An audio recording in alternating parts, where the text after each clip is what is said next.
Listo, y ya empezó a grabar. Eso, y ahí pues como me sacó, te voy a volver como a poner otra vez acá toda la pantalla, de estar compartiendo.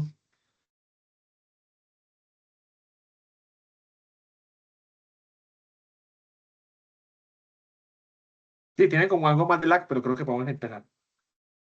Bueno, entonces, buenas tardes, buenas noches para todos, espero que se encuentren supremamente bien. Vamos a hablar hoy acerca de un tema muy importante, que es nefritis lúpica.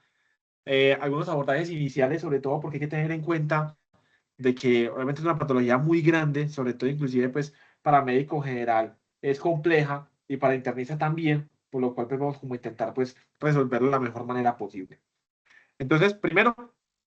para empezar, la definición es básicamente, yo creo que uno en medicina general y en medicina interna y en todos sus campos debe saber bien la definición de la patología. Uno muchas veces le preguntan qué es esto y uno como que responde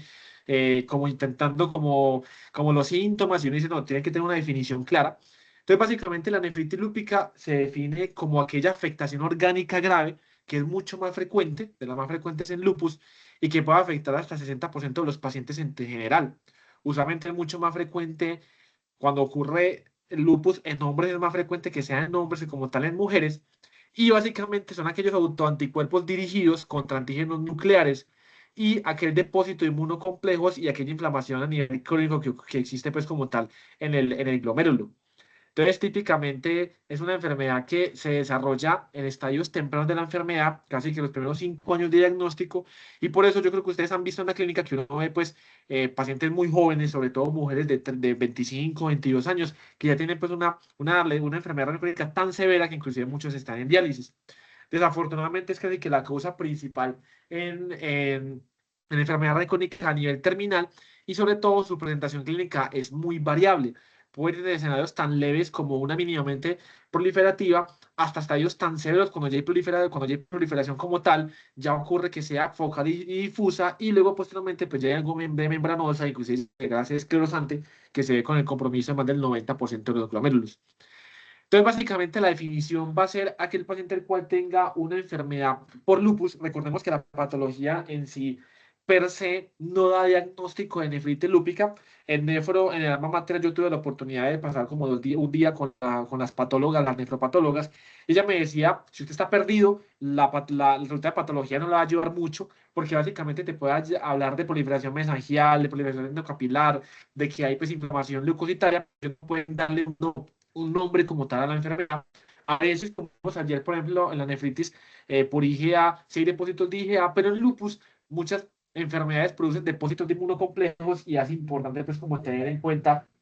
acerca de esta enfermedad. Básicamente, el paciente con lupus que tiene proteinuria de más de 500 gramos en 24 horas o que tenga una proteína más de 3 tiras en uranálisis. Y es importante que ustedes conozcan esto porque definitivamente uno sí está expuesto a pacientes con lupus. Yo cuando hice rural tuve varios pacientes con lupus que desafortunadamente eran pacientes sabia que en general no los veía, por ejemplo, y de hecho una paciente se me murió, pero fue pues, una infección como tal de complicación por micofenolato. Entonces hay que tener en cuenta que es una patología que es frecuente. Básicamente es una proteinuria elevada y que tenga valores como tal en el sedimento, ya sea porque tiene hematuria, porque tiene cilindros granulares, que eso habla de cronicidad, o que tenga pues una afectación renal. Sobre todo pues los textos hablan pues de una creatinística mayor de 1,2, pero sabemos pues que tiene como sus limitaciones por ser pues un examen que también depende mucho como tal de como es una molécula que se secreta, además de que se filtra, pues tiene sus limitaciones. Y además pueden acompañados sobre todo de títulos altos de anti-DNA doble cadena, y eso es fundamental. El anti-DNA doble cadena habla de actividad del lupus, sobre todo a nivel renal,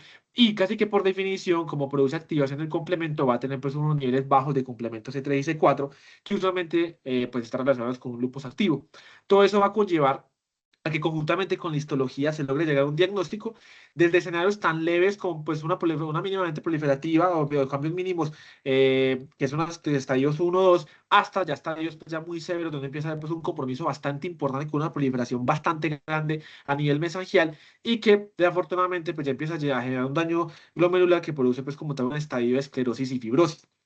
Básicamente quiero que sepan que el lupus, cuando afecta a nivel renal, él tiene muchas variables para afectar. Puede ser proliferativa, puede ser no proliferativa, puede producir una pogocitopatía lúpica que en el 1 o 2% de las veces se encuentra, inclusive también puede producir necrosis tubular aguda, por ejemplo, o puede producir anemia microangiopáticas que hace difícil diferenciar versus una verdadera MAT a una MAT-like por lupus. Y eso hace que es un espectro bastante amplio que no solamente se presenta en servicio de urgencias, sino que uno en consulta externa lo puede ver sobre todo pacientes con lupus que vengan con proteinuria, con hematuria, con declinación de función renal. Mi sugerencia, ese paciente casi que debe ser hospitalizado porque posiblemente tiene una afectación renal y sabemos de que las principales causas de enfermedad renal crónica en el mundo y la gente se muere de lupus por enfermedad renal crónica. Yo creo que ustedes han visto muchos pacientes con lupus que fallecen en mujeres muy jóvenes de 30, 25 años inclusive, por lo cual es importante pues como tener en cuenta este tipo de patología. Uno puede tener algo proliferativo como la clase 3, 4 y se puede combinar con la clase 5 que es membranosa o no proliferativa como tiene algo membranoso que usualmente produce proteína en rango nefrótico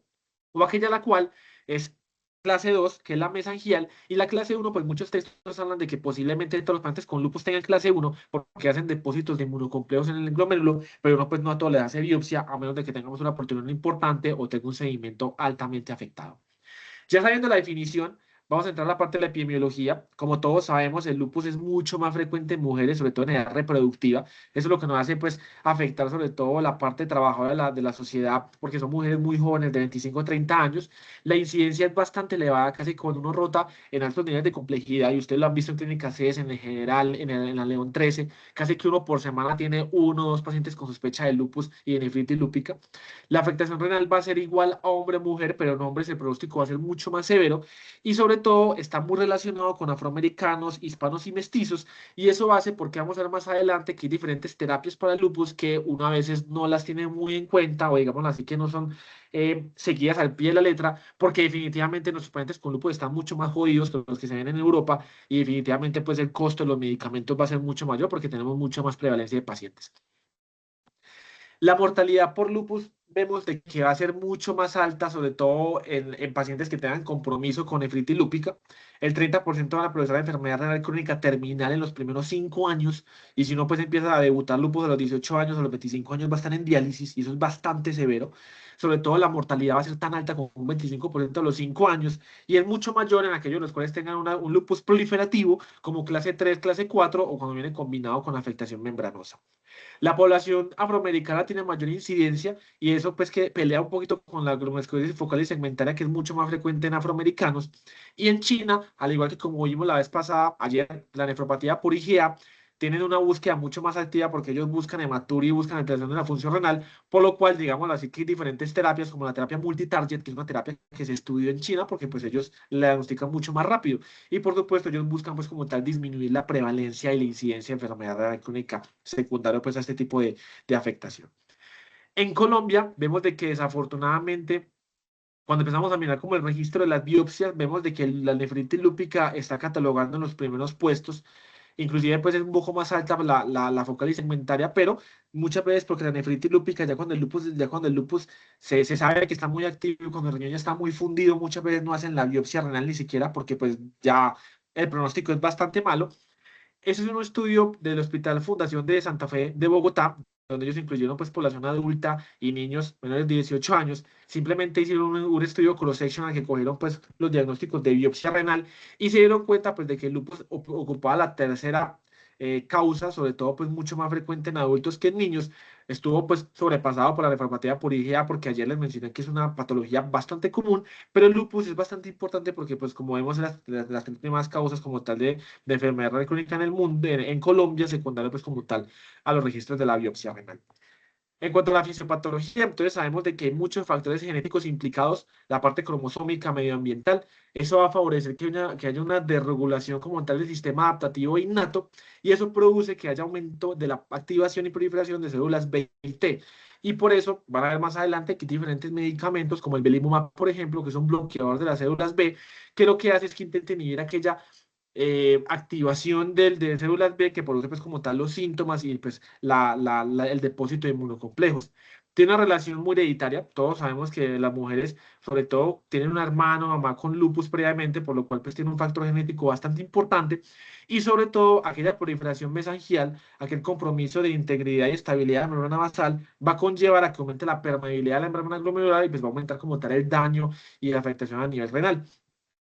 Y eso lo vemos secundario a diferentes marcadores. De hecho, pues se ha planteado en estudios de histología, perdón, en estudios como tal de genética, que aquí en Colombia, pues la verdad no, pues a diferencia de trasplantes renales, no he visto como que la gente en sí la estudie genéticamente para el lupus.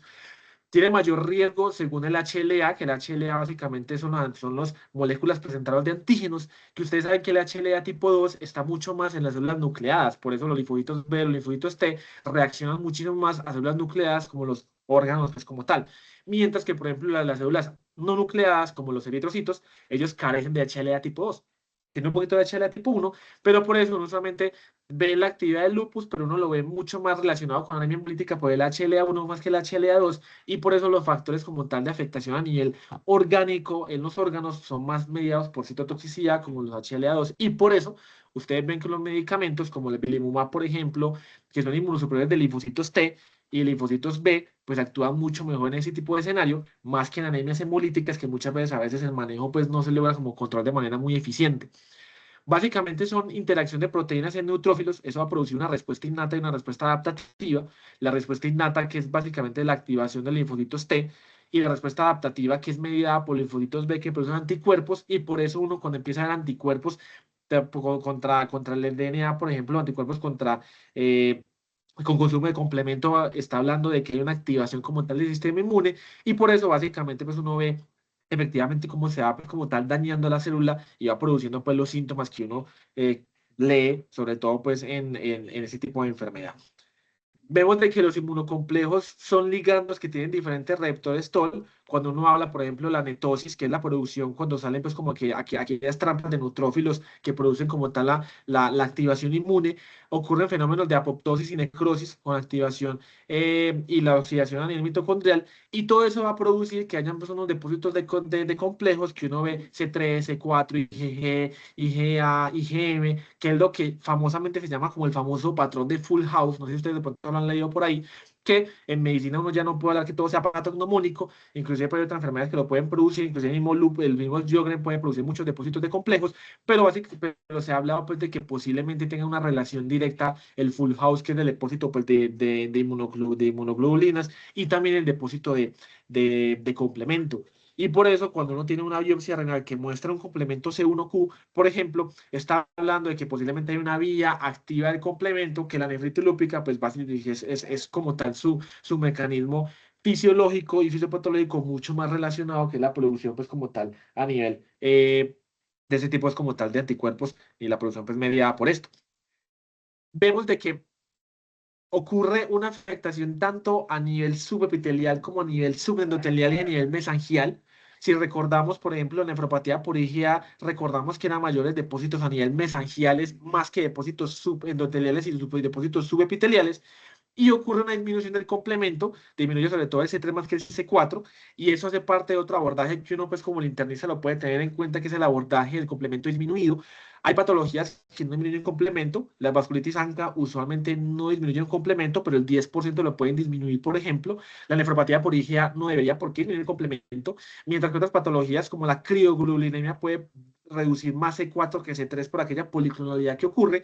Pero en este caso, la nefritis lúpica disminuye tanto C3 como C4, y todo ese influjo de neutrófilos va a producir que haya pues, un compromiso a nivel mesangial proliferativo, va a aumentar como tal aquella hematuria, ese seguimiento activo, va a caer la tasa de filtración glomerular porque hay como tal daño a nivel de la barrera endotelial, van a haber mayores depósitos mesangiales y subendoteliales, va a aumentar como tal esa respuesta de quimiotaxis y de producción de anticuerpos, y finalmente pues llega a un estadio en que ya el riñón pues deja de funcionar y el lupus entra en un estado de quiescencia porque pues ya no hay reacción inflamatoria porque el riñón ya se fundió.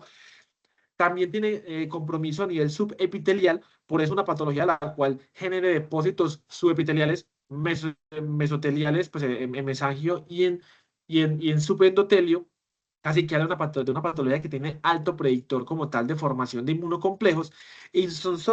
todos aquellos antígenos que se sitúan y se unen a nivel subepitelial, eso activa complemento, y posteriormente pues puede producir el depósito en subepitelio, que cuando genera depósito más subepitelial habla más de una nefritis lúpica membranosa, porque se encuentra que sí que conjuntamente con la membrana basal, y por eso una proteinuria tan severa. Usualmente el lupus, la nefritis lúpica proliferativa sí produce proteinuria, pero no de proteinuria de 1,5, 2, 3 gramos. Cuando uno ve proteinuриas de 8, 10, 12 gramos, uno dice, uy, posiblemente si es un lupus va a ser más una membranosa que una proliferativa, porque está más relacionado con la afectación como tal de la membrana basal. Ya sabiendo un poquito acerca de cómo la fisiopatología, de cómo se comporta la parte del lupus, de la definición como tal, que una proteína mayor de 500 miligramos o que, pues, de 500 o de 0.5 gramos en 24 horas más un seguimiento activo, que la biopsia pues, nos va a dar una aproximación diagnóstica, vamos a ver cómo se puede manifestar. Generalmente, uno en medicina lo entrenan mucho para ver las patologías críticamente agudas, y eso está muy bien, pero desafortunadamente, ustedes muy posiblemente más de uno vaya a trabajar en un nivel de bajo nivel de complejidad y uno allá pues hace mucho PIP, hace mucha consulta externa, hace urgencias, hospitalización y uno puede darse cuenta de que hay manifestaciones en las cuales antes de cantar vienen cantando hace rato. Aquellos pacientes con lupus que ustedes pueden atender porque pues el sistema de salud como vemos tiene problemas y el médico general y el internista tienen que ser muy resolutivo, van a ver que hay pacientes con lupus que uno empieza a ver que tienen algo de proteinuria, algo de hematuria, y uno se pasa el pendejo y dice como, no, pues sigue igual como viene, pero ténganle mucho cuidado porque ya está hablando de que posiblemente ese glomérulo se está viendo afectado de manera lenta y progresiva porque está teniendo pues como tal afectación bastante importante. Vemos de que la proteína y la hipertensión arterial y la hematuria son la manifestación más frecuente que se ve pues como tal en la presentación clínica del paciente e inclusive uno puede ver pues, que hay un daño a nivel tubular intersticial aislado y puede haber como tal un daño de positopatía que produzca una proteína en rango nefrótico. Vemos de que el principal síntoma que ocurre es la proteinuria. Un paciente con lupus y proteinuria, échele ojo, que todavía no tiene daño renal, no importa. El principal marcador de daño renal es la proteinuria. Y ayer vimos que un marcador de daño renal, además de la proteinuria, es la hematuria. Y como vemos, efectivamente, la hematuria viene también acompañada casi que el 80% de las veces en este tipo de pacientes. La parte de los cilindros, sobre todo los cilindros granulares, hacen parte de una patología mucho más crónica que aguda. Entonces, un paciente con cilindros granulares no es normal, ya está diciendo que ese glomérulo está un poquito afectado y está produciendo daño a nivel crónico. Y los pacientes con hipertensión y hipercalemia, que básicamente habla pues como tal de un daño bastante severo en este tipo de pacientes. La anemia microangiopática puede estar presente, sobre todo que uno tiene que buscar activamente en este tipo de pacientes.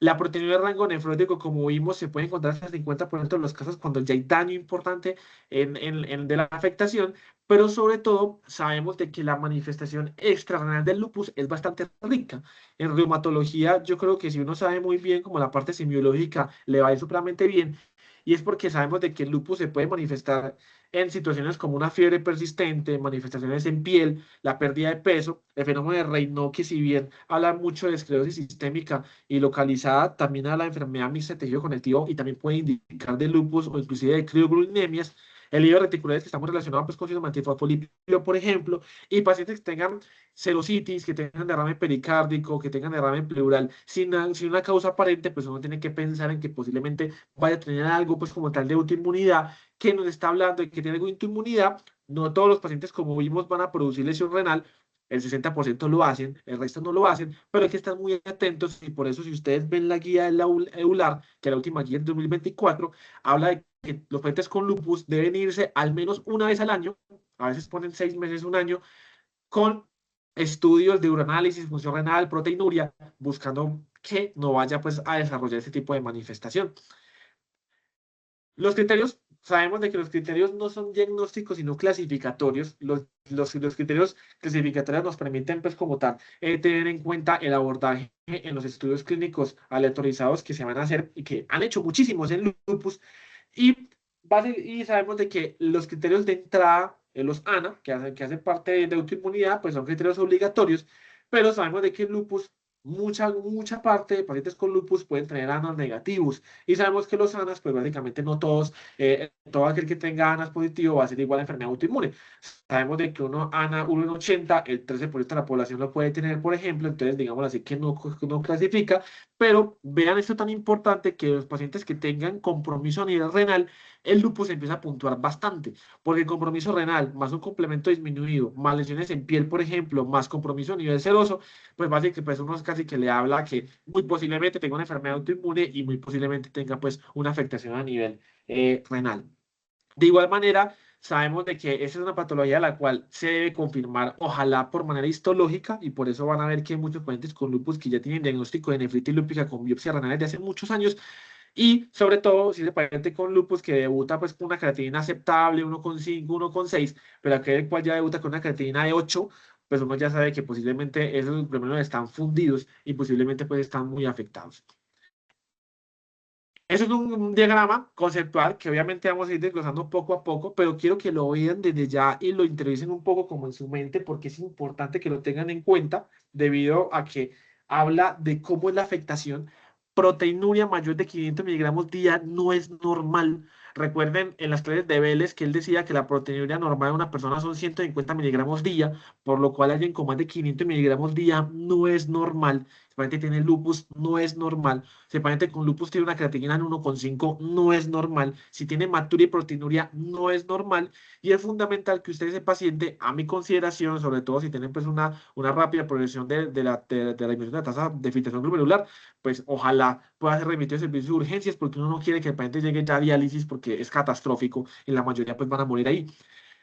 Secundario, la biopsia renal, que en nuestro medio es bastante disponible en hospitales de alto nivel de complejidad, pero ambulatoriamente se puede perder mucho y por eso yo cuando roté en la León 13, muchos nefrólogos cuando tenían un paciente en consulta externa y veían que ya venía con proteinuria, con hematuria, lo hospitalizaban para la biopsia y luego le daban de alta, por ejemplo, porque decían que era mucho más rápido, mucho más fácil y pues vi que efectivamente la biopsia la sacaban mucho más rápido y le hacían la biopsia casi que en 1 o 2 semanas y no en 3, 4 meses cuando ya llega pues una creatinina de 2,5. Vemos de que metas en la cabeza, la definición es bastante difícil, pero metes en la cabeza lupus, nefritis lúpica proliferativa, no proliferativa, y aquella la cual tiene una afectación renal que no hace parte de ahí, que puede ser positopatía, puede ser una anemia microangiopática, puede ser hasta una nefritis intersticial, que hace parte como de hallazgos diferenciales de lupus que no son tan comunes. La verdad, solamente hay un par en la León 13, pero digamos así que también hacen parte pues como tal del espectro amplio de la enfermedad. Vean que la biopsia renal, uno tiene que tener un muy bajo umbral para la biopsia renal. Yo sé que como médicos generales no la van a mandar, eso lo manda el internista al nefrólogo, pero que sí cuando mandan el paciente a medicina interna o nefrología o a reumatología, ustedes digan, yo creo que el paciente puede tener un lupus, yo creo que ese paciente tiene tal cosa, yo creo que ese paciente se puede beneficiar de biopsia, y básicamente las guías y nos dicen, la biopsia renal, hágala lo más rápido posible. Pacientes con más de 500 miligramos del día de proteinuria, es algo lo cual uno pues como tal debe darse el lujo y muchas veces pues van a requerir como tal la biopsia, sobre todo pues si confirmación, pues si se logra confirma que efectivamente la proteína pues es bastante importante o si tiene un seguimiento alterado, como vamos a ver pues como más adelante. La biopsia nos permite confirmar diagnóstico, aunque recuerden que la patología per se no es diagnóstico, pero sí prueba, pues da más confirmación, pues da como mayores rangos confirmatorios, permite saber la actividad inflamatoria. Si yo tengo un lupus, el cual ya dice que está esclerosado, pues el paciente no se beneficia de inmunosupresión porque ya he comido el riñón y pues básicamente va a aumentar efectos adversos. Pero si el paciente tiene proliferación mesangial, es una actividad activa y requiere manejo de inmunosupresión para disminuir como tal la actividad inflamatoria. También nos habla de excluir posibles condiciones, pues si ve edema, por ejemplo, edema a nivel tubular, edema del glomérulo, uno dice, ah, ¿será que tiene una MAT, por ejemplo, que en la MAT se ve mucho edema y sobre todo compromiso a nivel del vaso sanguíneo? Entonces permite como que identificar. Las nuevas guías Carigo de 2024 nos hablan de que efectivamente pacientes con proteinuria persistente o que tengan sedimento alterado requieren biopsia renal. Esta es de las diapositivas más importantes y quiero que ustedes sepan que todo paciente con lupus debe hacer seguimiento, igual que el diabético, buscándole proteinuria y hematuria. En la patología, esto puede afectar muchas estructuras renales, puede afectar pues, la parte del glomérulo y el túbulo, como ustedes se han dado cuenta. La microscopía de luz es fundamental y la inmunofluorescencia sí que lo es. La microscopía electrónica, como les dije la vez pasada, usualmente se manda mucho más en pacientes con sospecha de Alport, pacientes con sospecha de membrana basal delgada, pacientes con sospecha de enfermedad de Fabry, o aquellos los cuales tengan proteinura en rango nefrótico por una positopatía como cambios mínimos o glomerulosclerosis focal y segmentaria. En nefropatía lúpica no es muy utilizada a menos de que usted sospeche una positopatía por lupus que sí requiere microscopía electrónica, pero la microscopía de luz y la inmunofluorescencia son el caballito de batalla inicial que uno tiene en cuenta como para tener el abordaje de estos pacientes. Puede ser de una etapa tan leve como una mesangial mínimamente afectada hasta la cual ya hay depósitos mesangiales y hay mayor presencia capilar, que uno empieza a notar y a ver pues como hay depósito como tal a nivel mesangial, que es el tejido de sostén como tal, y ya uno en este caso uno puede empezar algo de hematuria y proteinuria, porque ya hay como tal daño a nivel glomerular. Posteriormente, uno puede tener también afectación focal o segmentaria, que ese es el grado 3, que uno ve pues una afectación focal segmentaria proliferativa, pero simplemente se ve en menos del 50% del compromiso de los glomérulos, que eso se logra ver mucho mejor con la microscopía de inmunofluorescencia. Luego uno puede ver pues como tal afectación que ya produzca focal y segmentaria de más del 50% de los glomérulos, que ya habla de un estadio 4. Esta gente usualmente se manifiesta con creatinina de 3, 2,5, 3, porque ya tiene un daño bastante importante. Y luego uno empieza a ver, pues, como tal, que ya hay depósito a nivel extramembranoso, puede haber también depósito mesangial, que ya empieza a puntuar, pues, un grado 5 y el grado 6, cuando hay esclerosis, pues, eh, que ya es bastante severa, más del 90% del glomérulo está comprometido, y pues la función renal residual es casi que nula. Esta es la famosa clasificación que ustedes ven en todo paciente con lupus, que uno ve la clasificación.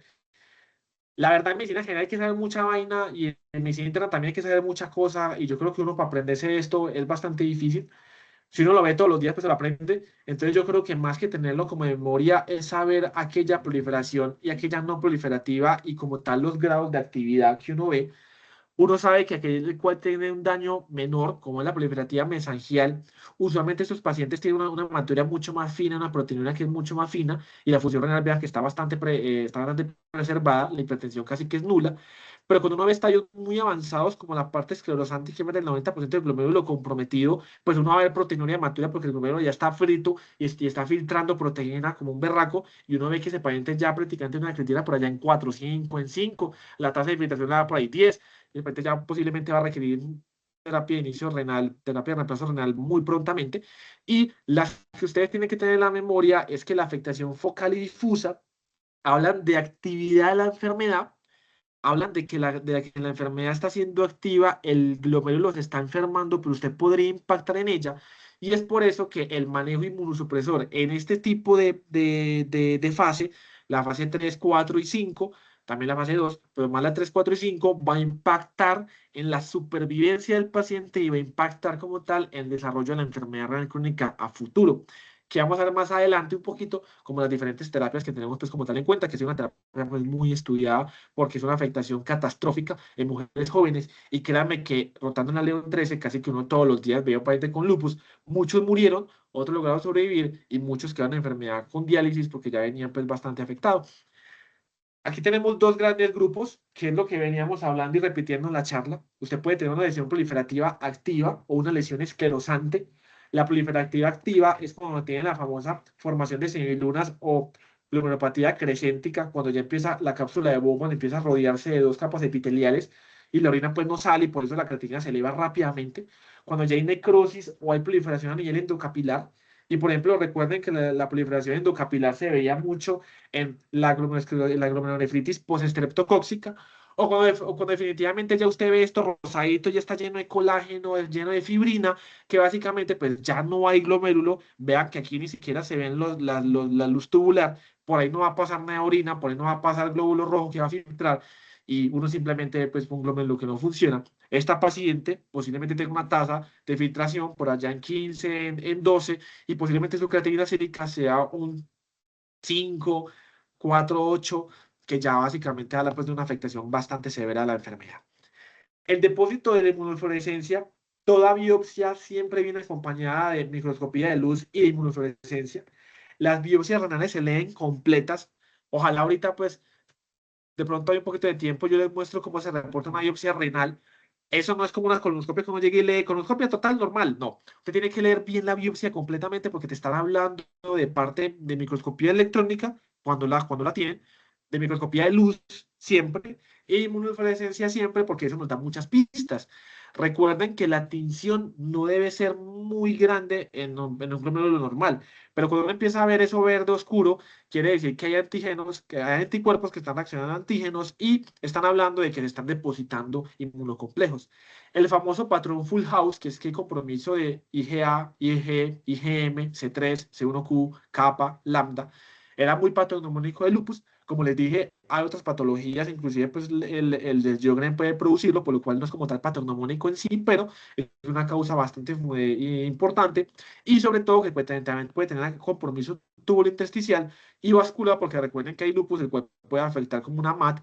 y la MAT clásicamente afecta más la parte vascular. Entonces, es importante, uno la biopsia renal la lee completa, no se lee solamente la conclusión, sino que hay que leerla muy completamente porque uno pues, puede ver como una afectación importante. Este es otro puntaje que tiene que tener en cuenta. No solamente es el puntaje de 1 a 6, sino el puntaje de actividad como tal de la enfermedad. Eso viene de estudios muy viejitos que se han validado y se han dado cuenta que uno por medio de este puntaje usted puede saber qué tanta índice de actividad tiene la persona. Usualmente un índice mayor de 11 en actividad y mayor de 3 en cronicidad quiere decir que ya ese glomérulo está bastante frito, ese glomérulo está bastante afectado, el túbulo está bastante atrófico y con fibrosis intersticial y que posiblemente aquella inmunosupresión con ciclofosfamida o con micofenolato no vaya a ser efectivo y va a tener mayores efectos adversos que beneficios. Pero ojo, recuerden que el lupus no solamente afecta al riñón. Pasó una paciente, una glomerulitis rápidamente progresiva, vino con una hemorragia alveolar. Esa paciente ya tiene una creatinina sérica como de 6 y llegó ya con terapia de reemplazo renal, pero igual se hizo inmunosupresión porque tenía una hemorragia alveolar y se estaba muriendo de la hemorragia alveolar. La biopsia mostró que tenía una necrosis, pues una atrofia tubular y una afectación intersticial bastante elevada, era un puntaje como de 6 y el puntaje de actividad era un poco menor, era solamente como de 10, ya quiere decir que estaba más clínico que activo como todo a nivel de glomérulo. La señora continuó en diálisis, pues, continuó en diálisis, pero digamos así que el manejo era para salvar la parte pulmonar más que la parte renal. Este es un puntaje que nos habla de la actividad de la enfermedad y nos puede decir un poco si ese paciente se va a beneficiar o no de inmunosupresión, porque ya está dando un glomérulo tan afectado que pues muy posiblemente el manejo inmunosupresor no vaya a ser pues como tan efectivo. Y como venimos diciendo, el lupus no solamente afecta al glomérulo, acuerdo que les dije ayer, la unidad renal es bastante sencilla, entre comillas, afectación glomerular, afectación tubular, afectación intersticial y afectación vascular. Es lo que uno ve en la patología. La patología te reporta esas 4 cosas. Cómo está el intersticio, cómo está el túbulo, cómo está el glomérulo y cómo está la parte vascular. En el lupus no solamente se reporta el glomérulo, sino que también se mira la parte tubular intersticial y la parte vascular.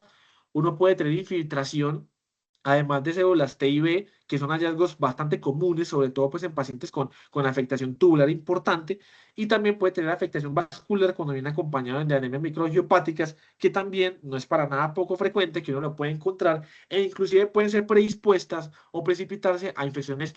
que se tuvo. Paciente el cual vino con una nefritis lúpica, se usó ciclofosfamida, a los 10 días hizo una bacteremia severa y usted empieza a ver esquistiocitos porque empiezan a hacer anemia microangiopática por la infección tan severa que hacen, porque es un choque bastante importante, porque la ciclofosfamida es muy buena, pero prácticamente es veneno, inmunosuprime bastante severa, muy severamente inmunosuprime, y casi que uno ve pues, la inmunosupresión a los 7 10 días, que es como el máximo nadir, como tal de la acción de la ciclofosfamida. Y uno puede tener una afectación a nivel vascular, que uno empieza a ver pues, como tal hay daño a nivel de los eritrocitos que van pasando a nivel del túbulo y del glomérulo, que tiene mucha relación con las anemias microangiopáticas y hacen parte pues como tal del diagnóstico a nivel diferencial. Las lesiones podocitarias, que era como la otra causa que uno puede tener en el lupus, es aquella invaginación podocitaria que va a producir una proteína, va a producir que el paciente tenga una proteinuria en rango nefrótico, sobre todo pues que se comporta similar a una, proteína, a una pocitopatía primaria, como a la glomerulosclerosis focal y segmentaria y la enfermedad por cambios mínimos. Recuerden que el síntoma de Alport y la membrana basal delgada rara vez o prácticamente nunca producen proteinuria en rango nefrótico y es una lesión bastante rara. Se habla que la incidencia es de 1 a 2% apenas en la biopsia. La verdad no la he visto, pues nunca me ha tocado ninguna de estas. Se ha buscado, pero nunca ha tocado. Y es porque hay como tal una imaginación y una afectación del podocito. Puede tener algo de proliferación endocapilar, pero usualmente no tiene muchos depósitos de inmunocomplejos. Y en la microscopía electrónica es donde se empieza a ver pues, los depósitos como tal y la afectación a nivel positario y cuando el pósito pues se va dañando porque ya no tiene pues como tal estructuras de los pies de los pósitos. Y la otra cosa importante es que el lupus también tiene una manera de transformación histológica de apariencia a una formación como tal del silente. Quiere decir eso que los pacientes los cuales tengan una clase 2 o una clase 5 como la membranosa, pueden progresar a una enfermedad activa. Y por eso, no es para nada raro, uno ver pacientes con lupus que tiene una biopsia renal hace 6 años, que sale pues una nefritis lúpica clase 2. El lupus se activa, produce afectación renal y se hace biopsia nuevamente para ver si, pues, si estamos frente a un caso de una proliferativa, que puede ser pues una de clase 3 o 4, o el paciente venía en clase 5, una proteína de 10 gramos, y empieza a tener afectación renal severa, severa, severa, uno llega a hacer la biopsia para buscar si tiene pues como tal activación proliferativa.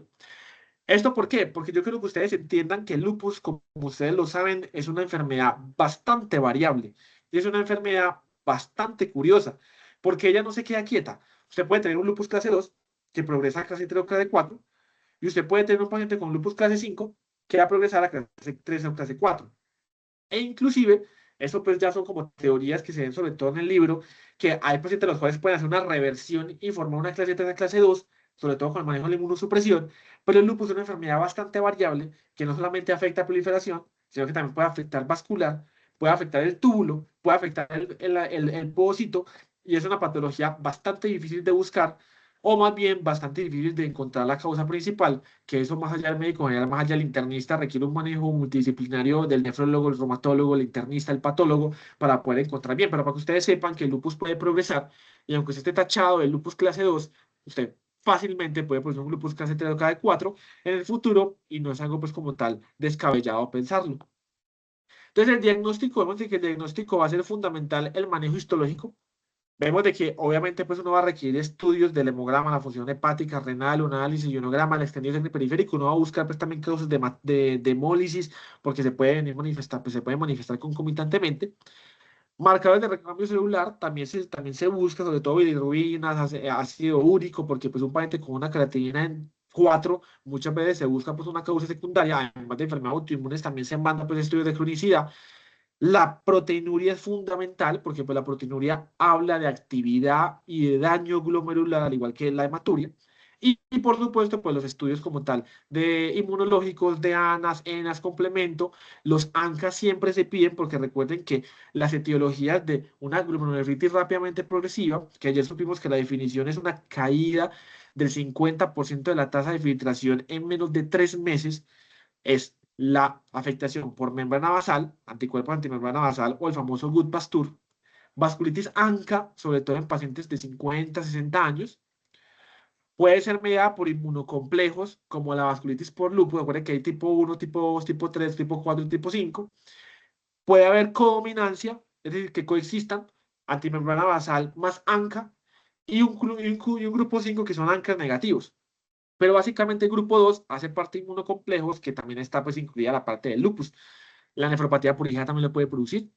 Las MAT también pueden producir la rápidamente progresiva, por lo cual no es una casilla como tal de enfermedad, sino que son múltiples manifestaciones. Y dentro de ellas, pues la enfermedad por complejos inmunes y por autoinmunidad como el lupus hace parte pues como tal el marcador principal, y en nuestro medio es mucho más frecuente que una vasculitis ANCA y muchísimo más frecuente que un Gutt-Pasteur. El que piense en Gutt-Pasteur está bien, pero la verdad muy posiblemente no lo vaya a ver porque es bastante raro. En cambio, un lupus sí es mucho más frecuente. Hay que tenerlo siempre como en la mente y tenerlo pues en cuenta en este caso. El tratamiento, vamos a ver de que va a ser algo carnudo. De hecho, creo que es la mayor parte de la presentación.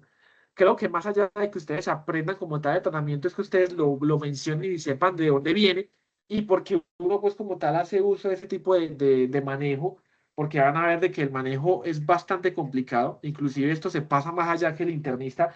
Eso requiere mucho de reumatólogo y nefrólogo, y si ustedes vieran pues como tal ellos la comunicación que tienen, porque hasta dudan en qué manejo iniciar, porque el paciente es muy, muy complejo. Vamos a iniciar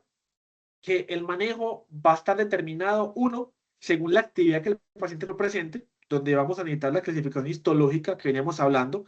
la clasificación de cronicidad de actividad de la enfermedad, porque eso nos permite saber si efectivamente el manejo inmunosupresor va a ser efectivo o por el contrario va a ser un manejo bastante malito y no vamos a lograr impactar mucho en el paciente, e inclusive puede llegar a ser fatal. Yo creo que todos ustedes lo han visto, yo pues lo vi muchas veces. Desafortunadamente muchos pacientes morían de la inmunosupresión, Inclusive, pues, pacientes que se llaman bacteriemia por 3 gérmenes, me decían, por Dios, 3 gérmenes, es una contaminación. Era gente que estaba chocada en UCI con azúcar de metileno del choque séptico tan bravo que hacían y se morían. Entonces, la inmunosupresión es algo bastante importante y sobre todo la falla ovárica prematura que produce la ciclofosfamida y el riesgo de cáncer vesical que también lo produce. La inmunosupresión, como sabemos, es el manejo elegido en paciente con estado proliferativo. Si usted por alguna razón en la vida está haciendo consulta externa y le llega un paciente con una biopsia renal de lupus, y el man le trae la biopsia porque se le hicieron ambulatoriamente, porque no cita con el nefrólogo, porque no cita con el reumatólogo, y le llega y le dice que el paciente tiene una glomerulonefritis en estado proliferativo, es decir, que tiene depósitos mesangiales y proliferación endocapilar. Ese paciente requiere ser llevado al servicio de urgencia porque tiene un lupus activo y el riñón se está comiendo, el riñón está siendo afectado y por eso pues, requiere manejo inmunosupresor rápidamente, por lo cual el estado proliferativo habla de actividad de la enfermedad. El objetivo va a ser inducir la remisión, obviamente. Nuestro objetivo es que esa proteína disminuya. Vamos a ver más adelante cómo se define remisión de la enfermedad. Y sobre todo, como sabemos, la proteinuria es el principal marcador de enfermedad renal crónica. No lo olviden, la proteinuria y la hematuria habla de daño glomerular. Menor proteinuria, menor actividad, menor daño glomerular, mejor retraso en la enfermedad renal crónica que posiblemente vaya a ser pues inexorable, esa gente termina en diálisis muy posiblemente, pero entre más pronto uno lo logra retrasar, es mucho mejor. Entre más deteriorada esté la función renal al inicio, obviamente va a tener mayor riesgo de enfermedad renal terminal. Recuerden que cuando uno mira nefritis rápidamente progresiva, hay cohortes del MEMPEX y el cohorte de PEXIVA, que son con los estudios pues, como tal de recambios plasmáticos, y se dieron cuenta que con gente con creatinina más de 5,7 le iba muy mal, y gente con creatinina mayor de 3,4 habla de que tengo un daño bastante severo del glomérulo y una creatinina pues que habla de que la actividad es bastante severa, por lo que obviamente alguien con una creatinina de 4 al ingreso va a decir que posiblemente esa creatina va a ser su basal, y si ya tenía una tasa de 20, pues ustedes saben que en un año posiblemente va a estar en de terapia de reemplazo renal. Y sobre todo, el manejo es disminuir complicaciones y disminuir como tal la recurrencia y el empeoramiento de la función renal a largo plazo. Otra vez tenemos un esquema, sino que este esquema ya está más adaptado en el manejo como tal de tratamiento. Quiero que lo vean, lo interioricen. Yo sé que es difícil aprender eso de memoria, pero uno lo vamos a ir mirando paso a paso. Recuerden, la actividad proliferativa del lupus habla de que hay daño glomerular y habla de que hay daño potencial de enfermedad renal crónica,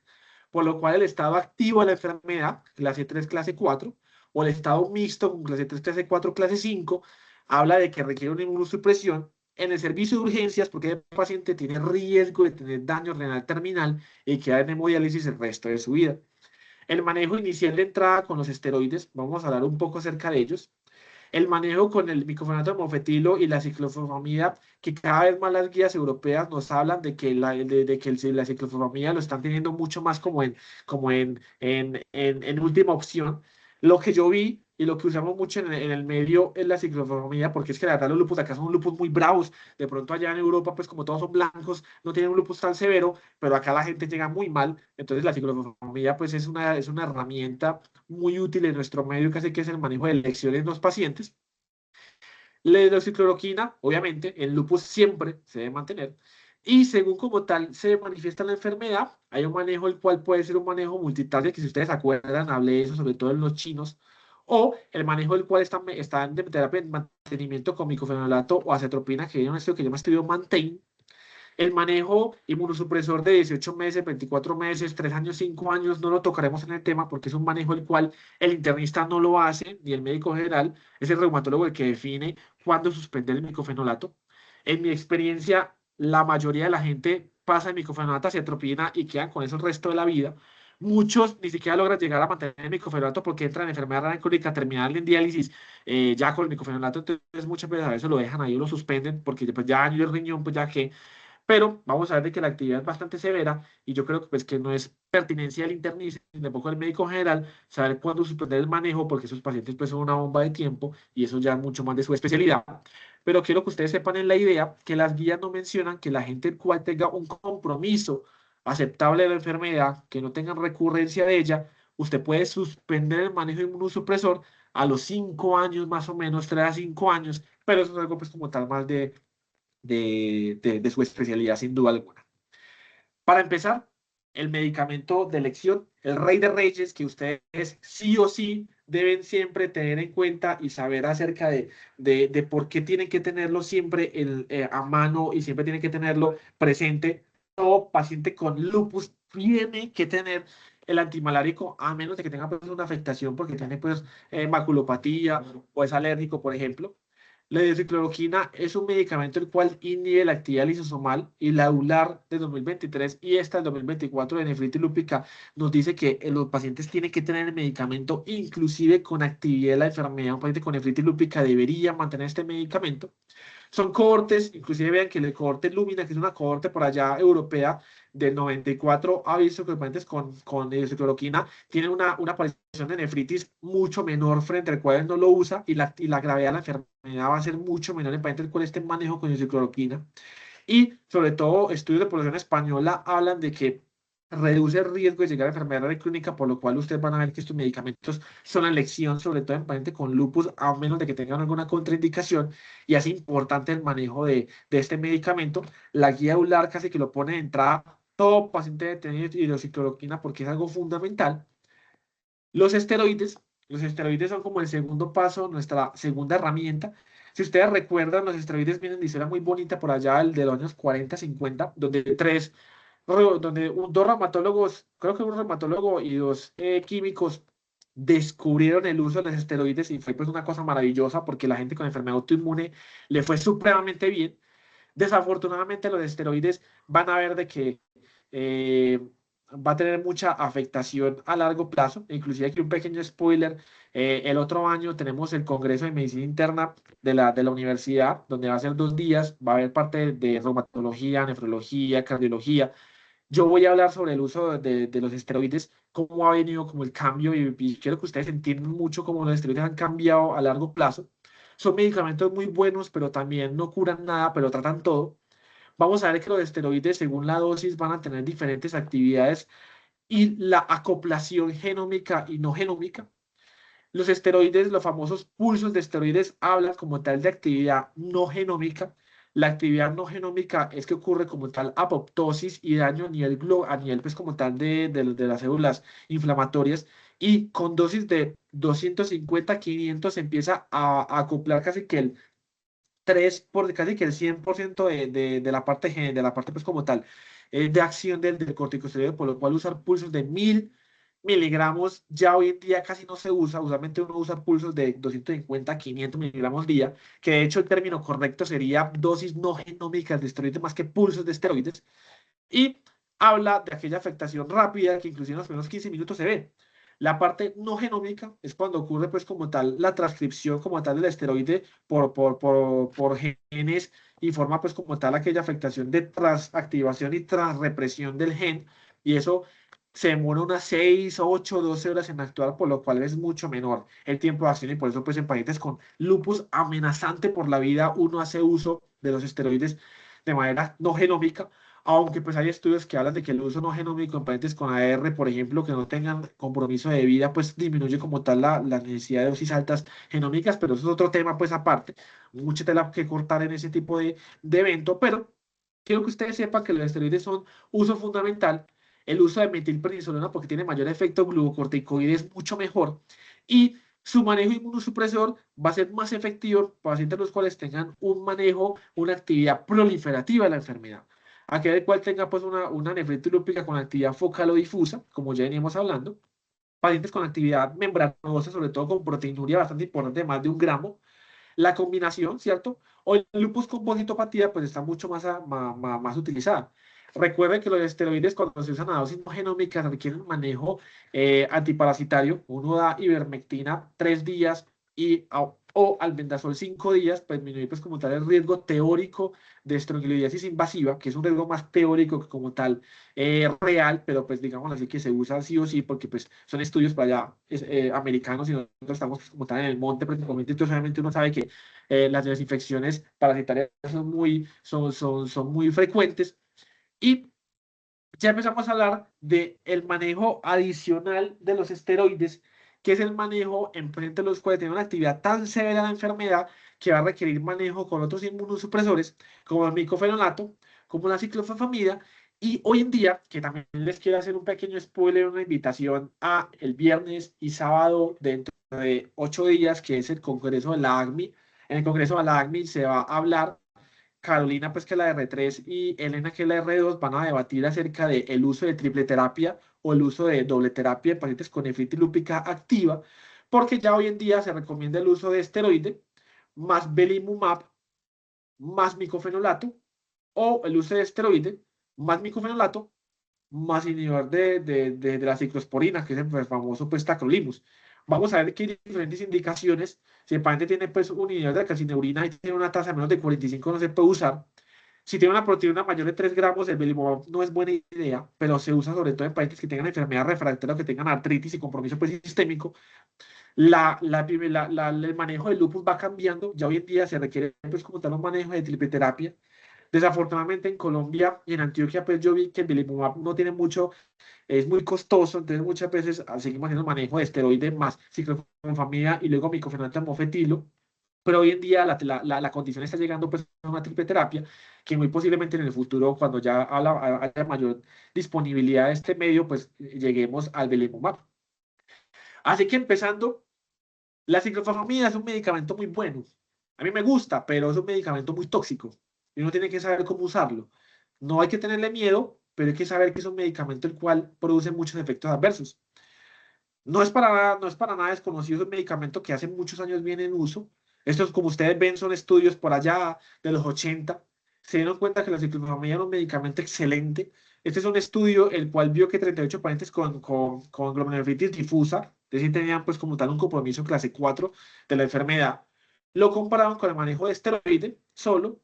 el uso de acetropina o la ciclofosfamida, y vean que la ciclofosfamida fue tan eficaz que solamente 2 pacientes lograron llegar a terapia de reemplazo renal y el doble lo hicieron con la acetropina y la prednisolona. Y de ahí se dieron cuenta y dijeron como no, este medicamento es muy bueno, disminuye la tasa de progresión de enfermedad renal crónica, sigamos usando. Hay un esquema que yo creo que ustedes lo han leído que se llama el esquema NIH, es un esquema por allá de los 90, viene con base a este estudio, es un estudio, un RCT, aleatorizado, casi 100 pacientes, que tenían actividad de la enfermedad, una proteína mayor de 1 gramo, que tenían pues como tal afectación a la biopsia renal, y le hicieron el esquema de 1 gramo por metro cuadrado cada mes durante 6 meses, más el uso de la metilprednisolona. Vean que efectivamente la metilprednisolona más la ciclofosfamida logró disminuir logró pues mejorar la remisión marcadamente más que el uso solo de la metilprednisolona y ciclofosfamida, y ese fue un punto de inicio inicial para el manejo como tal de la nefritis lúpica con dosis no genómica de esteroides, la metilprednisolona, más el uso de la ciclofosfamida. Sin embargo,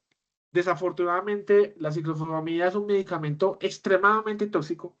produce falla ovárica prematura, produce una inmunosupresión severa, esa gente hace una linfopenia que ustedes no se imaginan, inclusive uno ve infecciones muy severas, me tocó muchos pacientes, sobre todo pacientes del Chocó, un par, mujeres muy jóvenes que murieron por choque séptico refractario, una paciente muy joven de 23 años que vino pues por un lupus activo, una cosa miedosa con hemorragia alveolar, la ciclofosfamida la fundió de inmunosupresión y a los 8 días hizo un choque séptico por 3 microorganismos. Requirió vaso de metileno y al final murió. Eso habla pues, de que es un medicamento el cual es muy efectivo, pero es bastante tóxico. Y es por eso que la EULAR sacó otro estudio en el 2005, más o menos 2004, y quiso hacer la dosis ajustada de ciclofosfamida. Entonces yo creo que a ustedes les suena el esquema EULAR. Ustedes recuerdan como, un esquema NIH y un esquema EULAR. Básicamente habla de esto el NIH, que es un esquema pues, de ciclofosfamida a dosis muy elevadas, y el esquema ULAR, que básicamente lo que quería comparar era esa dosis elevada, es una dosis de 500 miligramos cada 15 días por 6 dosis. Ellos lograron demostrar que como tal no había pues, una diferencia significativa del uso del esquema reducido, pues, el esquema ampliado. Sin embargo, eso es un esquema más europeo. Aquí en Colombia yo veo que se sigue usando más el esquema de dosis completas, porque es que la verdad que el lupus es muy bravo en nuestro medio, esa gente lleva muy mal, de pronto allá no llegan tan mal, entonces de pronto por eso ellos no usan el esquema pues de dosis completas, e inclusive ya empezaron a hacer estudios de comparar cómo le iba la ciclofosfamida versus micofenolato amofetilo. Hay estudios como que este muestra que efectivamente el micofenolato podría ser igual de efectivo que la ciclofosfamida. Sobre todo tiene buena eficacia porque disminuye pues como tal el riesgo de falla ovárica prematura. Sin embargo, en lo que yo logré pues observar, sobre todo pacientes que venían pues muy severamente enfermos con hemorragia alveolar y ya que tengan pues como tal compromiso de nefritis lúpica, la ciclofosfamida seguía siendo un medicamento de elección y definitivamente el micofenato pues se aplicaba a las 3, 4 semanas después de haber completado las 6 dosis de esquema mensual de 6 meses de ciclofosfamida. Entonces hasta ahora vemos un esquema de la hidroxicloroquina, de la metilprednisolona a dosis no genómicas, que luego usted continúa a dosis genómicas de 30 a 40 miligramos, una dosis de 0,5 miligramos kilo, y el manejo con la ciclofosfamida, que se empieza a meter el micofenato mofetilo como un manejo comparador, un esquema completo de 1 gramo por metro cuadrado mensual por 6 meses, a un esquema reducido de 500 cada 15 días por 6 dosis, y vamos a ver de que luego los chinos sacaron un esquema multitarget, que si ustedes recuerdan, en la guía americana, el multitarget lo ponen sobre todo en pacientes los cuales tengan una enfermedad refractaria. ¿Y por qué es eso? Porque desafortunadamente es un estudio el cual carece de validez externa. Desafortunadamente es un estudio solamente chino que mostró que el uso del tacrolimus más el micofenolato más el uso de pulsos de metilprednisolona fue no inferior al uso de la ciclofosfamida, que tenía un esquema completo como el que usamos aquí en Colombia, y los pulsos de metilprednisolona y luego un mantenimiento con acetropina. Desafortunadamente, aquí en Colombia, yo solamente lo he visto cuando se usa en paciente trasplantado renal, porque en paciente con trasplante renal uno hace uso del esquema con prednisolona, tacrolimus y micofenolato mofetilo. Entonces, por eso tal vez se habla de que por qué en el lupus, después del trasplante renal, casi no hay activación, porque obviamente está inmunosuprimido pues, con este tipo de manejo. La verdad, en la clínica, pues no vi que lo montaran así como de elección en los pacientes, casi que siempre era el esquema de ciclofosfamida y luego con micofenolato. Pero digamos así que es un esquema el cual logra remisión, tiene muchas críticas. Uno, la ausencia de valencia externa porque es un estudio chino. Y dos, porque el estudio fue solamente hasta 24 semanas. Más allá de allá, se desconoce su efectividad diferente a las cohortes de la ciclofosfamida, porque eso viene hace mucho tiempo. Entonces, digamos así que eso es lo que lo ha hecho menos preferente. Pero no se asusten si de pronto ustedes ven pacientes con este tipo de régimen y básicamente está hablando que un paciente el cual tiene una lupus bastante activo, bastante severo y que posiblemente pues el uso de la ciclofosfamida y el esteroide pues no fue como muy efectivo. Luego viene el belimumab, que es un estudio que llama el BLIS con nefritis lúpica. Es un estudio el cual quiso mostrar y quiso traer un anticuerpo monoclonal que tenía la facultad y la capacidad de mejorar como tal los efectos adversos de aquella dosis tan tóxica de la ciclofosfamida y aquel régimen de tacrolimus, micofenolato mofetilo y prednisolona, que fue pues, el estudio multitarget. Ese estudio logró mostrar que el belimumab fue un medicamento bastante bueno, lo comparó con el uso de la ciclofosfamida versus macetropina,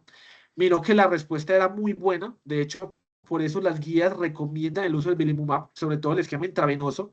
Aquí lo he visto mucho el esquema subcutáneo, pero es como un esquema ahí medio, pues como planteado, porque el intravenoso puede producir mucha reacción alérgica, pero digámoslo así que el belimumab es un esquema de elección. Desafortunadamente el costo es muy elevado, y solamente unas contadas de veces lo vi, la mayoría de las veces me tenía el paciente con micofenolato después de los pulsos de ciclofosfamida, porque era un esquema bastante costoso, pero la guía EULAR 2024 recomienda de entrada el uso de triple terapia, metilprednisolona, belimumab y micofenolato mofetilo. Una vez más, dentro de 8 días, en el Congreso de la ACMI, se hablará un poco acerca de qué vamos a tomar, qué decisión tomará el internista, de si adaptarse al esquema de triple terapia o continuar el esquema de doble terapia pues, que venimos usando porque es mucho más económico en nuestro medio. Las guías que digo hablan de que uno debe monitorizar la respuesta del paciente después del manejo de inducción. Vea que uno quiere llegar a la remisión. Se habla de una remisión cuando uno ve una disminución de la proteinuria del 25% en 3 meses, luego de 50% a 6 meses y luego una proteinuria menor de 0,5 a 0,7 gramos en 12 meses. Tengan en cuenta que esto es de un esquema de pacientes con nefritis lúpica proliferativa. Me tocó una paciente el cual tenía una nefritis lúpica membranosa que tenía una proteína de 21 gramos. Obviamente en ella pues la proteína era muy exagerada. Entonces obviamente uno pues como que esperaba más ver esa disminución de la proteinuria, pero ella logró llegar a una proteinuria de 10 gramos en solamente 3 meses, por lo cual habla de que su respuesta ha sido bastante buena. Entonces digamos así que es un esquema que ustedes tengan en la cabeza, pacientes con lupus que de pronto lo vean por ahí porque no hay cita con medicina interna, no hay cita con nefrología, no hay cita con reumatología y le traiga el examen a usted, más o menos tenga en cuenta, este paciente como que siga mejorando. No, pues pucha, tengo la proteinuria de, no sé, de 3.000, ya acabó la ciclofosfamida, está con micotomo mofetilo y sigue con proteína de 2.500. No, mejor remite a la urgencia, es que el paciente no va bien, ese paciente va mal, puede tener actividad la enfermedad todavía, por lo cual, pues como tal, ténganlo en cuenta, porque es un paciente del cual se escapa más que el internista, se escapa más que como tal el médico general. La terapia de mantenimiento es una terapia en la cual ustedes ven que después de los dosis de los 6 meses va a empezar a mantener, va a empezar pues como a darse entrada. Viene el estudio Maintain, el estudio ALMS, que es un estudio el cual quería comparar cómo le iba al lupus en manejo con acetropina versus el manejo con micofenolato mofetilo. Definitivamente el micofenolato mofetilo fue mucho mejor que la acetropina, pero la acetropina es un buen medicamento, sobre todo en pacientes embarazadas, es mucho más económico y más tolerado, menos efectos adversos que el micofenolato. El micofenolato pues produce mucha inmunosupresión más que la acetropina, por lo cual, digámoslo así, que el manejo de elección en pacientes con mantenimiento es el esteroide, la hidroxicloroquina,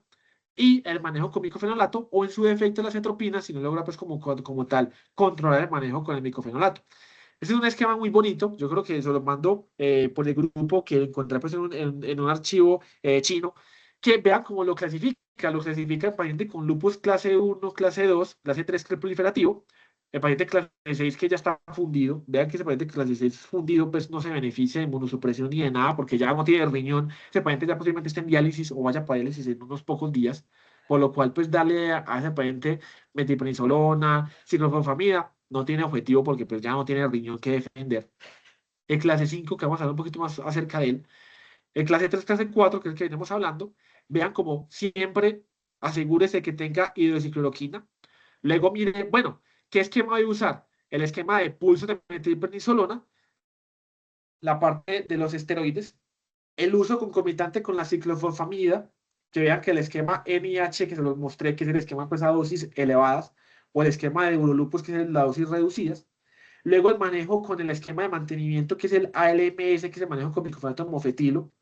O considerar en pacientes con ciclofosfamida, o vean que son de estudios de micofenolato mofetilo, que podría ser una buena opción, sobre todo en pacientes los cuales uno preserve fertilidad. Según la experiencia poca que llevo, ¿cierto? Porque yo apenas soy alrededor de medicina interna, la gran mayoría terminan con ciclofosfamida. Creo que no me tocó ninguno con micofenolato en actividad, pues en actividad de la enfermedad clase 3 o clase 4. Y el manejo de mantenimiento, una de las ciclofosfamidas, va a continuar con esteroide, más el manejo con micofenolato o con acetropina, pues dependiendo obviamente si se puede embarazada o pues si no hay bajo o si pues no se logra llegar pues según los recursos económicos. Otros manejos, vean que aquí el uso del multitarget, el que les venía mostrando, y aquí nos habla el estudio BLISS del belimumab como una posible opción diagnóstica terapéutica. Este es un algoritmo muy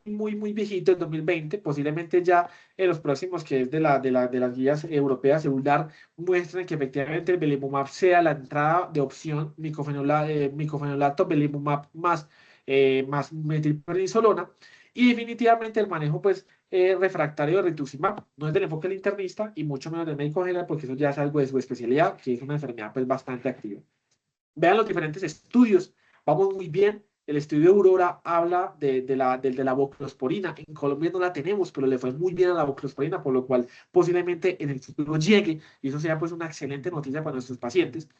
Y finalmente la nefritis lúpica clase 5, que también es frecuente. Usualmente este tipo de pacientes se manifiesta más con una función renal que no está muy afectada, una creatina de 1,2, 1,5, 1,7, pero tiene una proteinuria bastante brava. He visto proteinurias de 4, 5, 10, el de 21 gramos que les comenté. Ese paciente siempre se da con hidroxicloroquina, siempre se da con el manejo antiproteinúrico, el inhibidor del sistema renal angiotensina de aldosterona, los EGTL2, el manejo pues solamente de la presión arterial. Aquel el cual tenga proteinuria severa, inclusive pues si una proteinuria que no mejora, o si el paciente tiene con una proteinuria bastante importante, el manejo de elección va a ser la inmunosupresión. Las guías hablan de que en este tipo de pacientes sería una buena opción el uso de esteroide más inhibidor de la calcineurina, sino que la calcineurina es bastante costosa. Lo que he visto es que usualmente se hace manejo con glucocorticoide y con micofenolato de mofetilo,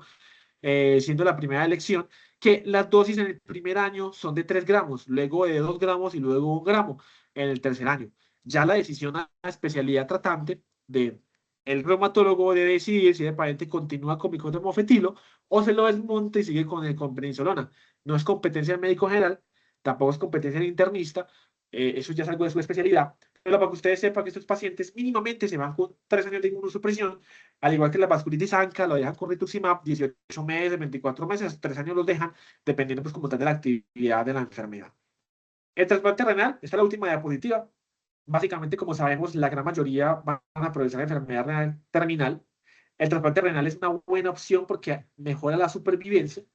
La recurrencia post-trasplante es más bien rara, el 5% apenas lo hacen, sobre todo porque estos pacientes están en manejo con tacrolimus, prednisolona y micofenolato, porque son trasplantes renales que mantienen el inmunosuprimido, que es la terapia multitarget, de ahí viene el multitarget de China. Se dieron cuenta como, ¿por qué esa gente no le da actividad de lupus? Claro, porque usan un manejo inmunosupresor similar al manejo de post-trasplante, y sepan que no hay que esperar que el flare del lupus se inactive, inclusive paciente con lupus activo se puede trasplantar, solo que en nuestro medio no es muy utilizado porque pues los donantes no es que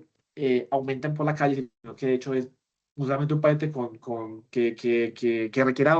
trasplante, se demora 3 años más o menos en lista de espera. Entonces, digamos así que es una patología bastante severa porque ya a diálisis y la diálisis pues aumenta mucho la mortalidad. Y listo, eso sería todo.